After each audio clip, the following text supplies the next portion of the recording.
कहानी की शुरुआत योंग नाम के एक मशहूर बॉक्सर से होती है। योंग अभी सिर्फ 16 ही साल का था, पर अपनी काबिलियत की वजह से वो पूरे शहर में काफी ज्यादा मशहूर हो चुका था। एक रात मैच जीतने के बाद योंग अपने घर वापस जाने के लिए बहुत उत्सुक था, क्योंकि उसकी माँ और बहन घर पर उसका इंतजार कर रहे थे। पर जैसे ही वो घर पहुंचा तो उसने देखा कि वहां उन दोनों की लाश पड़ी हुई थी, और तभी अचानक से एक आदमी ने पीछे से उसके ऊपर भी हमला कर दिया। पर क्योंकि योंग एक ट्रेन्ड बॉक्सर था, तो उसने बड़ी ही आसानी से खुद को बचाकर उस कातिल को जान से मार दिया। 2 साल बाद एक स्कूल में कुछ लड़के योंग की खबर सुन रहे थे कि असल में जिन लोगों ने उसके परिवार पर हमला किया था वो सभी चोर थे। पर फिर भी योंग ने अपनी बॉक्सिंग स्किल्स से उन सभी को खत्म कर दिया था, और इसी वजह से उसके ऊपर खून का इल्जाम लगाकर उसे जेल भेज दिया गया था। उसी क्लास में सोबिन नाम का एक लड़का भी था, जो नया नया इस स्कूल में आया था। असल में सोबिन को उसके पिछले स्कूल में बहुत ज्यादा परेशान किया जाता था, जिससे बचने के लिए उसने अपना स्कूल बदला था, और धीरे धीरे उसे ये स्कूल अच्छा भी लगने लगा था।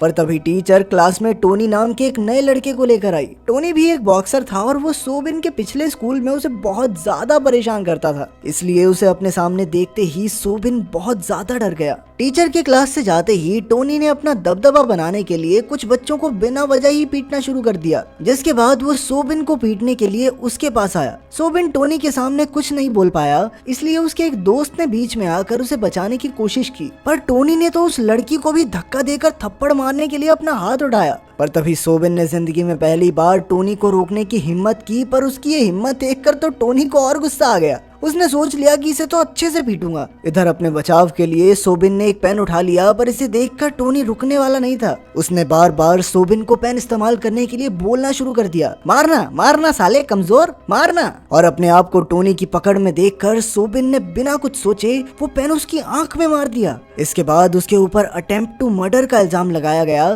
पर सोबिन कोर्ट में टोनी के खिलाफ कुछ नहीं बोल पाया, जिसके चलते उसे 2 साल की सजा सुना दी गई। कोर्ट से जेल ले जाने के लिए उसे एक बस में बैठाया गया, जहां किस्मत से उसकी सीट योंग के साथ थी। जेल पहुंचकर सभी कैदियों को अलग अलग सेल्स में डाल दिया गया, जहां सोबिन की दोस्ती मिन नाम के एक चोर से हुई। उन दोनों को एक ही सेल में डाला गया था, जहां एक आदमी ने उन्हें जेल में चल रहे राज के बारे में बताया। उस जेल में जून, आकियो और हान नाम के 3 सबसे बड़े कैदी थे, जिनमें से जून तो अच्छा आदमी था, जो आकियो और हान को बाकी कैदियों को तंग करने से रोकता था। लेकिन फिर हाल ही में आकियो और हान ने एक प्लान बनाकर जून को फंसा दिया, जिस वजह से पुलिस ने उसे एक अलग कमरे में बंद कर दिया था, और तभी से आकियो और हान सभी कैदियों को परेशान करने में लगे हुए थे। लेकिन वहाँ का सबसे ताकतवर कैदी अभी भी योंग ही था, जिससे सभी लोग काफी डरते थे। लेकिन योंग की अच्छी बात ये थी कि वो बिना किसी बात के लड़ता नहीं था। अगले दिन सोबिन और मिन चुपचाप खड़े होकर आकियो और हान के बीच चल रहे फुटबॉल मैच को देख रहे थे। पर तभी 2 खिलाड़ियों को चोट लग गई, जिसके बाद हान ने सोबिन और मिन को अपने साथ खेलने के लिए बुलाया, जिसके लिए वो दोनों ही चुपचाप मान गए।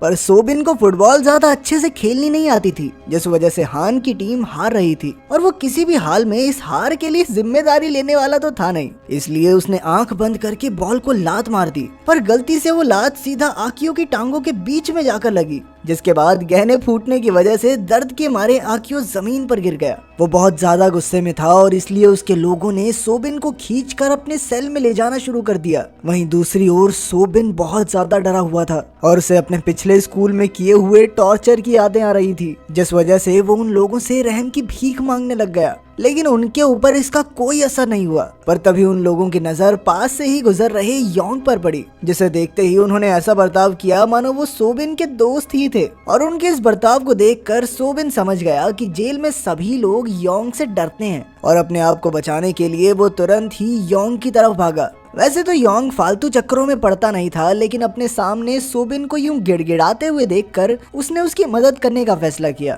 और जब आकियो ने उसे रोकने की कोशिश की, तो योंग ने एक ही मुक्के में उसे नीचे गिरा दिया। जेल में सभी बच्चों को पढ़ाया भी जाता था, पर क्लास के दौरान आकियो की नजर सिर्फ सोबिन पर ही थी, जिसे वो किसी भी हाल में सबक सिखाना चाहता था। क्लास के तुरंत बाद एक गार्ड सोबिन को किसी से मिलवाने के लिए लेकर गया, और ये आदमी कोई और नहीं बल्कि टोनी ही था, जिसकी एक आंख अब पूरी तरह से खराब हो चुकी थी। साथ ही उसे स्कूल से भी निकाल दिया गया था, जिस वजह से वो अपनी जिंदगी सड़कों पर बिता रहा था, और उसका मानना था कि उसके साथ ये सब सोबिन की वजह से हुआ था, और अब वो किसी भी हाल में उसे जान से मारना चाहता था। ये बात सुनते ही सोबिन हमेशा की तरह उससे अपनी जान की भीख मांगने लग गया, लेकिन टोनी को भी उसकी इस बात से कोई फर्क नहीं पड़ा। क्लास के दौरान सोबिन की नजर योंग पर पड़ी जो उस वक्त अपनी ट्रेनिंग कर रहा था और उसे देखते ही सोबिन को एहसास हुआ कि उसके पास अभी 2 साल पड़े हैं बाहर जाने में और अगर वो अच्छे से बॉक्सिंग सीख जाए तो अपनी जान बचा सकता है। इसके बाद वो तुरंत ही योंग को अपना ट्रेनर बनाने के लिए चला गया, जिसके लिए पहले तो योंग ने साफ इनकार कर दिया क्योंकि उसे लगता था कि शायद सोबिन अपनी काबिलियत का गलत फायदा उठाएगा। पर जब सोबिन ने उसे अपने साथ हुए बर्ताव के बारे में बताया तो योंग को विश्वास हो गया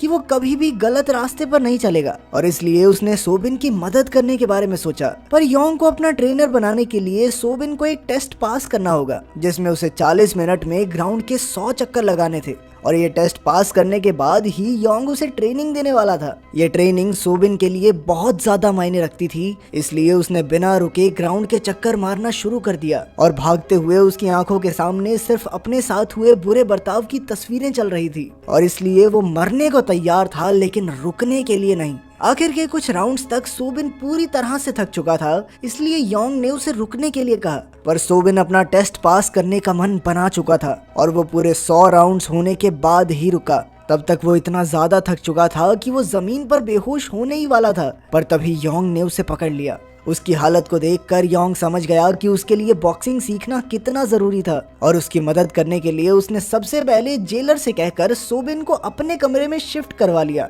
असल में जेलर भी योंग का फैन था और वो जानता था कि योंग बुरा इंसान नहीं है, इसलिए उसने तुरंत ही सोबिन को योंग के कमरे में शिफ्ट कर दिया। अगले दिन से ही योंग ने सोबिन को ट्रेन करना शुरू कर दिया, पर सोबिन की कमजोर हालत को देखकर वो समझ गया कि उसे सोबिन पर बहुत ज्यादा मेहनत करनी पड़ेगी। उधर आकियो भी अपना बदला लेने के लिए तैयारी कर रहा था, पर तभी उसके साथियों ने उसे मिन के बारे में याद दिलाया जो उस दिन सोबिन के साथ था और वो लोग शायद मिन की मदद से सोबिन को योंग से अलग कर सकते हैं। उधर ट्रेनिंग के दौरान सोबिन काफी ज्यादा थक गया था और अब वो आराम करना चाहता था, पर तभी योंग ने उसे याद दिलाया कि वो ऐसे बर्ताव के साथ कभी भी बॉक्सिंग नहीं सीख सकता। उसकी यह बात सुनते ही सोबिन दोबारा से एक्सरसाइज करने में जुट गया। वो अगले कुछ दिनों तक ऐसे ही लगातार मेहनत करता रहा और धीरे धीरे उसके शरीर में बदलाव आने लग गया। इसी बीच सोबिन और योंग के बीच एक अच्छी दोस्ती भी हो गई थी।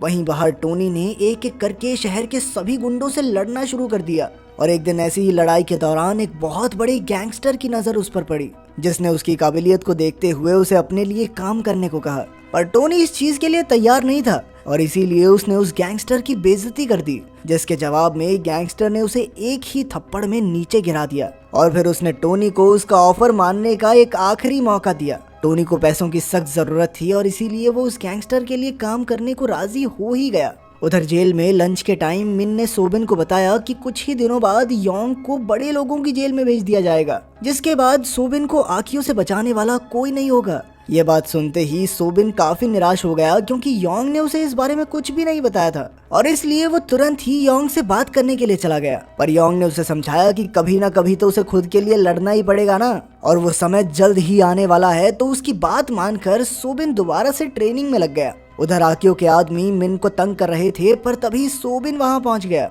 और जब उन्होंने सोबिन को धमकाने की कोशिश की तो उसने अपनी बॉक्सिंग स्किल्स से उन्हें पीट दिया। जैसे ही ये बात आकियो तक पहुंची तो उसने उन दोनों लड़कों से कहा कि जल्दी जाकर उसे मेरे पास लेकर आओ।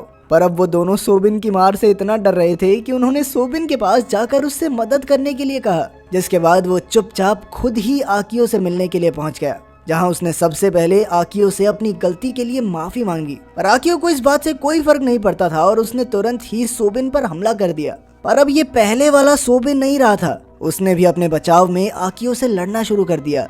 पर आकियो अभी भी उससे ज्यादा ताकतवर था और उसने अपनी पूरी जान लगाकर सोबिन को जमीन पर गिरा दिया, जिसके बाद सबको लग रहा था कि ये लड़ाई बस यहीं खत्म हो गई। पर तभी अचानक से सोबिन एक बार फिर से खड़ा हो गया। इस बार उसने आकियो को जो पीटना शुरू किया और वो उसे तब तक पीटता रहा जब तक योंग ने उसे रोका नहीं, जिसके बाद वो दोनों चुपचाप वहां से चले गए। उधर शहर में टोनी का डर काफी तेजी से बढ़ रहा था और वो दिन ब दिन और खतरनाक बनता जा रहा था। उधर योंग के साथ अपनी आखिरी ट्रेनिंग के दौरान सोबिन ने लगभग उसके चेहरे पर एक मुक्का मार ही दिया था, लेकिन इसी के साथ उन दोनों का साथ भी खत्म हो गया क्योंकि उसी दिन योंग को दूसरी जेल में भेजा जाना था। जाने से पहले योंग ने उसे हमेशा मेहनत करते रहने को कहा। योंग की जेल से निकलते ही जून को भी आजाद कर दिया गया, जिसका मतलब ये था कि अब जेल में कोई किसी को परेशान नहीं करने वाला था। पर तभी हान ने सोबिन को लड़ाई के लिए चुनौती दी, जिसमें शर्त ये थी कि अगर सोबिन जीत गया तो हान कभी भी किसी कैदी को परेशान नहीं करेगा। और इस लड़ाई के लिए उन्होंने 5 दिन बाद मिलने का फैसला किया। इसी बीच टोनी दोबारा से सोबिन से मिलने आया क्योंकि जेल के बाहर तक सोबिन की ट्रेनिंग के चर्चे चल रहे थे, लेकिन वो डरने की बजाय काफी खुश था क्योंकि अब उनकी लड़ाई टक्कर की होने वाली थी। कुछ दिनों बाद मैच के दौरान हान और सोबिन एक दूसरे को कांटे की टक्कर दे रहे थे और सोबिन की कड़ी मेहनत के सामने हान भी ज्यादा देर टिक नहीं पाया और अपनी हार मानते हुए उसने अपने वादे को पूरा करने का फैसला किया। उस दिन के बाद से जेल में कभी भी किसी को परेशान नहीं किया गया और धीरे धीरे सभी लीडर एक दूसरे के काफी अच्छे दोस्त भी बन गए। कुछ इसी तरह सोबिन की कैद के 2 साल भी बीत गए और जेल के बाहर निकलते ही उसका सामना टोनी से हुआ, जिसने बिना कुछ बोले ही उससे लड़ना शुरू कर दिया। उनकी लड़ाई के दौरान हमने देखा कि वो दोनों ही इतने फुर्तीले थे कि वो एक दूसरे को एक मुक्का भी नहीं मार पा रहे थे। पर थोड़ी देर बाद टोनी ने ठीक पहले की तरह सोबिन को पीटना शुरू कर दिया, पर तभी जमीन पर पड़े सोबिन की आंखों के सामने योंग का चेहरा आया। वो फिर से उठ खड़ा हुआ और लड़ना शुरू कर दिया और इस बार उसने योंग की बताई हुई एक खास टेक्निक का इस्तेमाल करके ऐसा मुक्का मारा जिससे टोनी चाहकर भी खड़ा नहीं हो पाया। टोनी को हराने के बाद सोबिन चुपचाप वहां से चला गया। दूर होने के बावजूद भी उसकी और योंग की दोस्ती अब भी बरकरार थी। अगर वीडियो पसंद आई तो लाइक कर देना, चैनल को सब्सक्राइब